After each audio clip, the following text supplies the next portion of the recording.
जय माता दी बोलो भक्तों, जय माता दी। मैं हूँ अदिति और मैं हूँ हिमाचल प्रदेश के चिंतपूर्णी स्थान पर। तो गाइज़, आज मैं आपको चिंतपूर्णी माता के दर्शन कराने जा रही हूँ।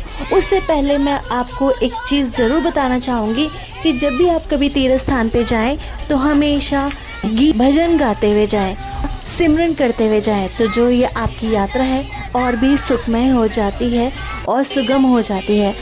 गाइज़, आप देख सकते हैं कि हमने किस तरीके से अपने टेम्पो ट्रैवल को पूरा हिला डाला था। हम पूरी फैमिली ने पूरे भजन कीर्तन करके, तो आप भी इसी तरीके से भजन कीर्तन करते हुए जाएं।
जय माता दी।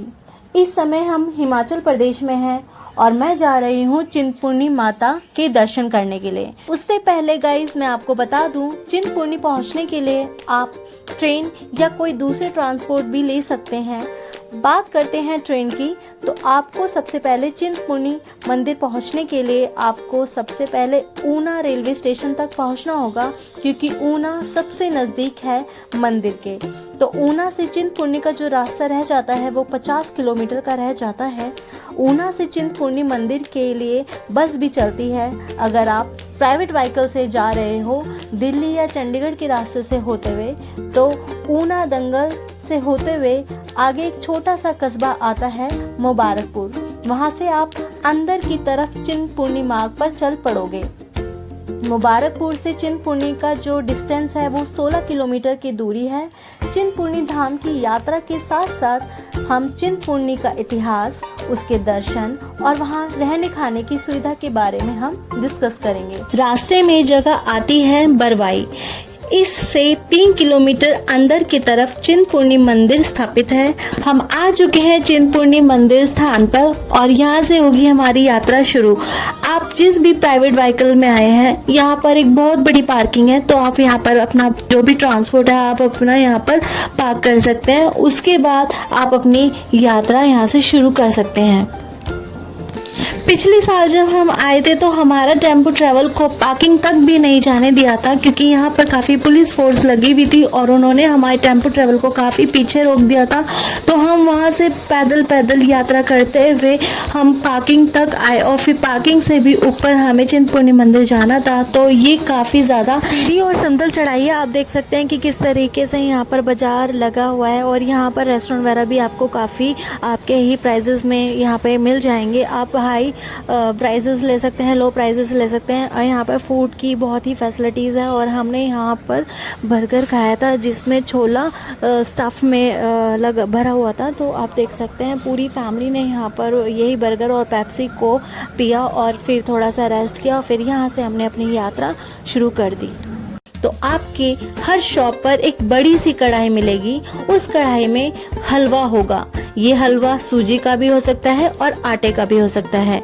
ये माता का भोग होता है और ये रोज बनाया जाता है और यही हलवा माता को भोग के रूप में आगे चढ़ाया भी जाता है। ये प्रसाद 20, 30, 40, 50 रुपए की प्राइजेस में आपको यहाँ पर मिल जाएगा। आप अपनी श्रद्धा से इस प्रसाद को ले सकते हैं। माँ चिंतपूर्णी का बहुत ही छोटा सा 250 मीटर का एक ट्रैक है जो आपको रौनक भरी बाजारों में से होकर निकलता है।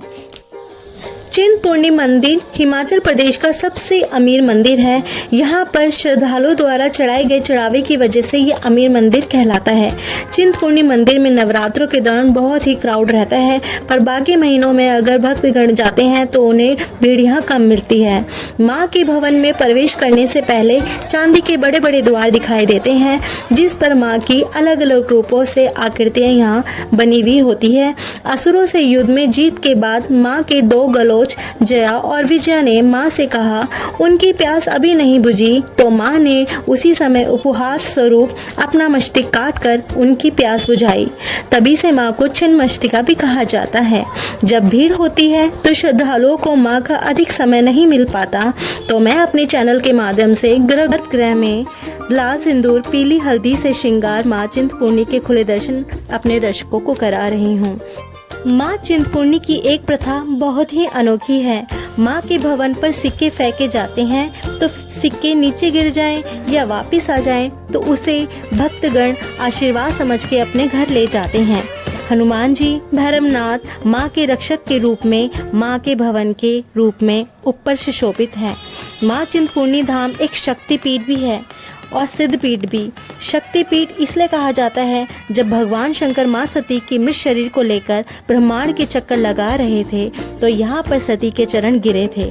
सिद्धपीठ इसलिए कहा जाता है कि यहाँ पर माँ के लिए एक भक्त माईदास जी का छिन्नमस्तिका मंदिर से गहरा इतिहास जुड़ा हुआ है और यह वट वृक्ष 700 साल प्राचीन वृक्ष है। यहाँ पर माईदास जी को माँ चिंतपूर्णी जी ने दर्शन दिए थे। पूरे भारतवर्ष में चैत्र और आषाढ़ के नवरात्रे मनाए जाते हैं, लेकिन माँ चिंतपूर्णी धाम में सावन के नवरात्रों की धूम ही अलग होती है। सावन के नवरात्रों में ऊना से लेकर चिंतपूर्णी के 50 किलोमीटर के घेरे में हमें रास्ते पर अलग अलग जगहों पर भंडारे देखने को मिलते हैं। माँ चिंतपूर्णी 9 देवियों में सबसे छोटी बहन है, इसलिए सबसे लाडली भी कहलाती हैं। यहाँ पर मांगी गई मन्नत जल्दी ही पूरी होती है। छोटी बहन होने की वजह से माँ चिंतपूर्णी में चढ़ाया गया प्रसाद किसी और मंदिर में नहीं ले जाया जा सकता। हमारे जो पूर्वज थे बाबा माईदास जी माता जी के बहुत बड़े उपासक थे। इसी बट वृक्ष नीचे माता की आराधना करते हैं। वो कहते हैं माता रानी अगर आप साक्षात विराजमान हो तो कृपया करके मुझे दर्शन दीजिए। तो फिर बाबा माईदास जी को माता जी ने कन्या रूप में दर्शन दिए और कहा कि यहाँ पे पिंडी रूप में मैं चिरकाल से विराजमान हूँ, तो यहाँ पे रख मेरी पूजा अर्चना करो। तो बाबा माईदास जी कहते हैं कि यहाँ पे कुछ नहीं, घनघोर जंगल है, कोई व्यवस्था नहीं है, पानी की व्यवस्था नहीं है। तो उसके बाद बताया माता ने थोड़ी दूर जाओ, वहाँ पे एक शिला है, शिला को उखाड़ो, वो वहाँ से जो जल निकलेगा सुबह शाम उसी से दर्शन दिए थे। शास्त्रों में इनका नाम छिन्नमस्तिका है और माता सती के यहाँ पे चरण गिरे थे। यहाँ पे माता सती सबकी छोटी बहन है चिंतपूर्णी माता। यहाँ पे साल में 3 बार जो है मेले लगते हैं, नवरात्रि चलते हैं। मंदिर परिसर में घंटा भी रखा हुआ है, उसका इतिहास भी काफी हैरान कर देने वाला है। माता सबसे छोटी बहन है। चिंतपूर्णी का जो हलवे का प्रसाद है वो ज्वाला जी नहीं जाता। और वैसे ने एक प्रकार श्रद्धालुओं ने काफ़ी साल पहले की बात है, ये घंटी जो है ज्वाला जी के लिए लेके आए थे, यहाँ पे लेके वापस जाने लगे, लेकिन द्वारा उठाई नहीं गई। यहाँ पे काफी चमत्कार है। माता के दर्शन के बाद भगवान शिव और तालाब की ओर चलते हैं। यह वही तालाब है जहाँ से पानी लेकर माता को रोज रोज स्नान कराया जाता है। यह वो तालाब है जहाँ से चिंतपूर्णी माता का जल अभिषेक किया जाता है। एक बार युद्ध में देवतागण राक्षसों से हार गए, तब उन्होंने माँ दुर्गा की आराधना की और प्रेम पूर्वक उनकी स्तुति की, तो माँ ने प्रसन्न होकर चंडी का रूप धारण करके असुरों का संहार किया। अंत में सभी राक्षसों का वध करके देवता और मानव जाति को चिंता मुक्त किया। तभी से माँ दुर्गा की पूजा चिंतपूर्णी के नाम से होने लगी। चिंतपूर्णी माता की एक बहुत ही विचित्र और अनोखी कथा और भी है, जिसमें से और है कि बहुत ही ज़्यादा विख्यात है। इतनी प्यारी कथा है ना कि मतलब आप जब सुनेंगे ना तो आपको ना सच में लगेगा कि अगर आप वाकई में भाग्यशाली है ना तो माता के जो दर्शन है वो आपको ज़रूर होंगे। में पूरी अगर भक्ति है माता को लेके, ठीक है। कथा है वो ये ऐसे, चिंतपूर्णी माता के मंदिर में जवानों में हमें उड़ते हुई ज्योतियाँ दिखाई देती हैं। जिन भी भक्तों को दिखती है तो वो बहुत ही ज़्यादा भाग्यशाली होता है। और ये एक बहुत ही फेमस स्टोरी है जो कि मैंने भी पर्सनली सुनी हुई है। और मैं आपको ये सारी कथाएं सुनकर कैसा लगा मुझे प्लीज़ कमेंट सेक्शन में ज़रूर बताना। 12 से 12:30 बजे दोपहर को मंदिर बंद रहता है।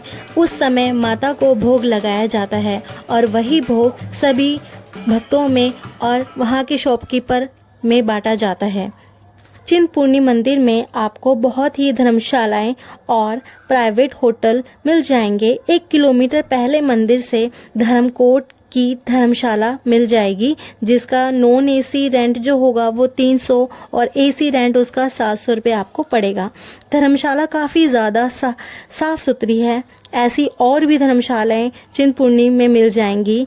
होटल प्राइस 1000 से 1200 के बीच में रहेगा और चिंतपूर्णी में जो भोजन है वो काफ़ी बजट में आपका रहेगा।